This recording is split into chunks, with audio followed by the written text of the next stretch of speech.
What's up, team? Today we're talking about polynomial addition and some more. Check the learning target. Says I can apply polynomial addition to a real life scenario. So what we're going to do today is we are going to create a scenario where polynomial addition is actually going to apply and it's actually going to be helpful for what's going on. So here's the situation. We have a track and field team with a whole bunch of athletes. The coach is deciding to put on an event where they're going to gather the whole team together and have a big bonfire, and the coach is going to supply all of the materials for some more that are requested. So a track and field team generally, not always, but is generally split up into 4 different groups. You have the sprinters, you have the jumpers, you have the throwers, and you have the distance runners. Each group trains a little bit differently, so they train together, and then of course on meet day they all wear the same jersey and score points for the same team. So this coach decides, hey, I'm going to let each of these 4 groups make a list of their ideal some more ingredients, some more supplies. Whatever they want, I'm going to get it for them. But it's their job to make a list. Once they give me the list, I'm going to go to the store, I'm going to buy all the things, and we're going to have this epic bonfire with all of the best some more stuff ever. So here are the lists that the groups came back and handed to the coach. The sprinters said, we want 2 boxes of graham crackers, we want 10 chocolate bars, and we want a bag of marshmallows. We just want the classics. The jumpers said, well, we want 2 boxes of graham crackers, we want 8 chocolate bars, but then we have some folks that are a little bit more picky. We want a dairy-free chocolate bar, and we want a bag of traditional marshmallows, and then a bag of gelatin-free marshmallows. Okay, so coach says, hey, no problem, I'm going to make that happen. Throwers, they want 3 boxes of graham crackers, 8 chocolate bars, a bag of marshmallows, and they want 5 packages of peanut butter cups. So they're going to melt some peanut butter cups and put them in their s'mores. And the distance runners say that they want 4 boxes of graham crackers, 20 chocolate bars. Somebody wanted a cookies and cream bar. They want a jar of peanut butter, so they're just going to smear it all on there. And they want 2 bags of marshmallows. So the coach looks at the list, says, thank you, that's great. And then they're like, oh man, I have all this stuff. I need to compile these lists. I need to put them all together. I need to figure out how much I'm going to spend because I have to, make a request with administration or whatever the case may be to get money from the team account, blah, blah, blah, all the things. So they decide, hey, I'm going to make some polynomials. I'm going to add these polynomials together, and that's how I'm going to compile my information. So the first thing we need to do is we have all these different ingredients. We need to assign some variables. We need to make sure that we keep things straight as we make our polynomials. So with these lists here, let's assign some variables and make sure we don't miss anything and make sure none of them are sharing variables. So for example, the boxes of graham crackers, we're going to call that G for graham crackers. So every group has some graham crackers, and we're going to label those with the variable G. Great. Next, chocolate bars. Every group's got some chocolate bars. We're going to call those C. Of course, chocolate starts with C. Next one, marshmallows. Easy peasy. We're going to call all of those M. Every group has marshmallows. Now things are going to get a little bit more tricky because we have some singletons here. We have a dairy-free chocolate bar. Let's call that one D. The bag of gelatin-free marshmallows, we'll call that one F. Let's see, what's over here? Oh, the peanut butter cups. Let's see. Let's call the peanut butter cups, we'll call that P for peanut butter. And then we have everything here as a variable. Cookies and cream bar. Let's see, what do we want to call the cookies and cream bar? How about R? Jar of peanut butter, we'll call that J because P has already been used for the peanut butter cups. Now everything has a variable. We can keep things straight.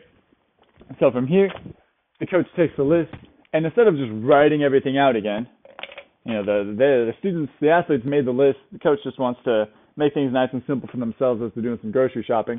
So they created a few polynomials. I'm going to keep mine color-coded here. I'm going to make a polynomial for the sprinters, for the throwers, for the jumpers, and the distance runners.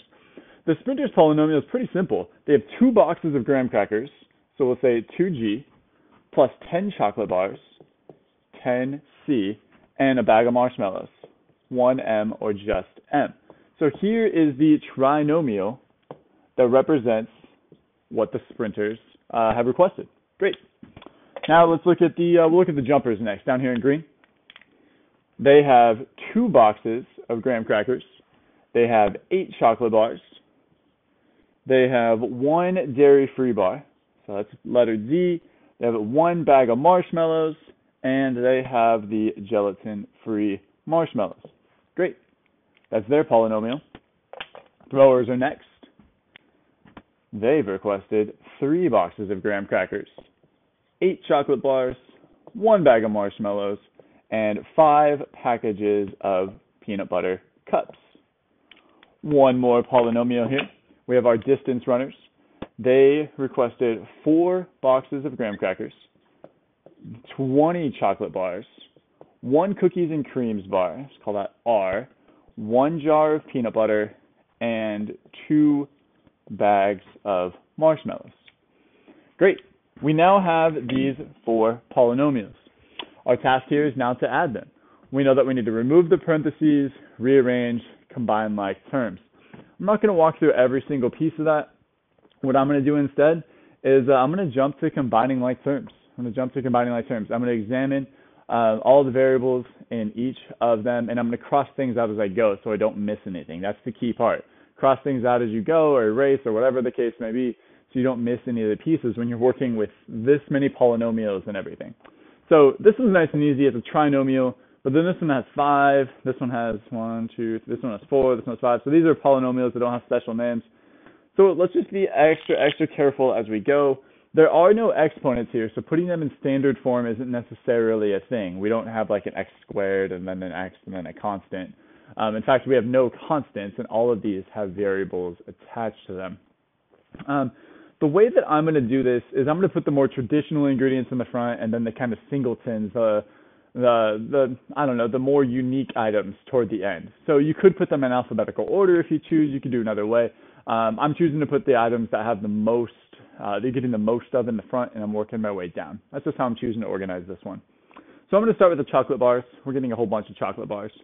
So I'm seeing 10 chocolate bars here. I'm seeing 8 more, so that's 18. 8 more than that puts us, 18 plus 8 is 26, plus 20 more from the distance runners. So that's 46 chocolate bars. Great. That's all of our C's. We combine those like terms. Let's combine the graham crackers now. We have 2 boxes here. 2 more, that's 4 boxes. Plus 3 is 7. Plus 4 is 11. We have 11 boxes of graham crackers. Let's do the marshmallows next. Every group has marshmallows. There's 1 bag, 2 bags, 3 bags, and then the distance runners requested 2. So that makes 5 bags of marshmallows. Great. And now it's the more unique items. So I'm just going to pick the numbers that are the largest coefficients here. We have some singletons. We have 5 of these peanut butter cups. So I'm going to do the 5 packages of peanut butter cups. Can't combine it with anything because nobody else requested peanut butter cups. Similarly, one group requested the dairy-free bar, one group requested the gelatin-free marshmallows, and same thing with the jar of peanut butter and the cookies and cream bar. So here we go.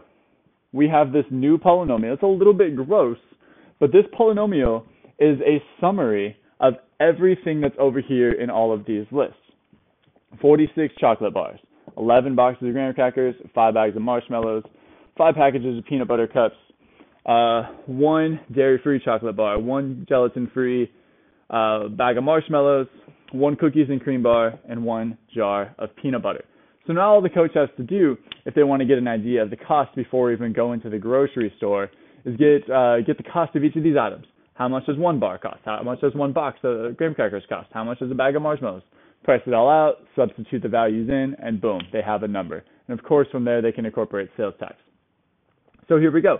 We used polynomial addition. In this case, we added 4 different polynomials together. That's new. We've been working with 2 polynomials, but we can quickly add 4 polynomials together, and we get this. And this, I understand, this doesn't look super friendly. It's a little gross. There's a lot of letters going on.